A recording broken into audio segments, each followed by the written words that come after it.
Welcome to our channel. Today we how to download Fundrise app for real estate investing, full guide step by step clearly. Begin by opening the App Store if you're using an iOS device.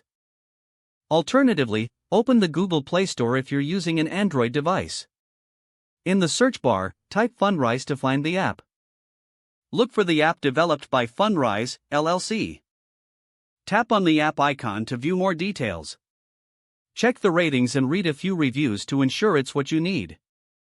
If you're satisfied, click the Get button for iOS or the Install button for Android.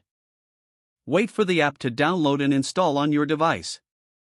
Once installed, locate the Fundrise app on your home screen or app drawer.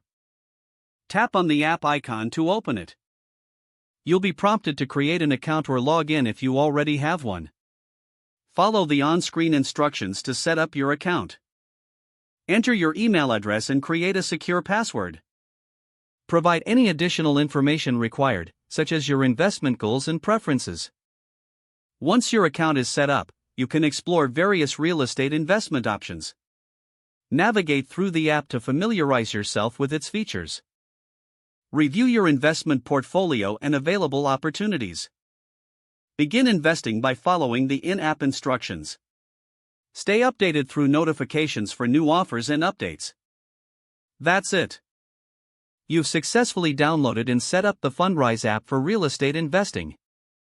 If the page does not load, refresh the browser or try again in a private or incognito window. Make sure you are using the correct email address, then retype it carefully to avoid small typos. If your password is not accepted, use the reset option and create a new strong password you can remember. Check your spam folder for verification or security emails, then complete any requested confirmation steps. Enable two-factor authentication if available to improve account security and reduce unauthorized access risk. After signing in, review your profile details so your contact information and settings are accurate and current. If you see an error message, note it down and try again after restarting your device and internet connection. Don't forget to like this video and subscribe to our channel for more step-by-step tech guides.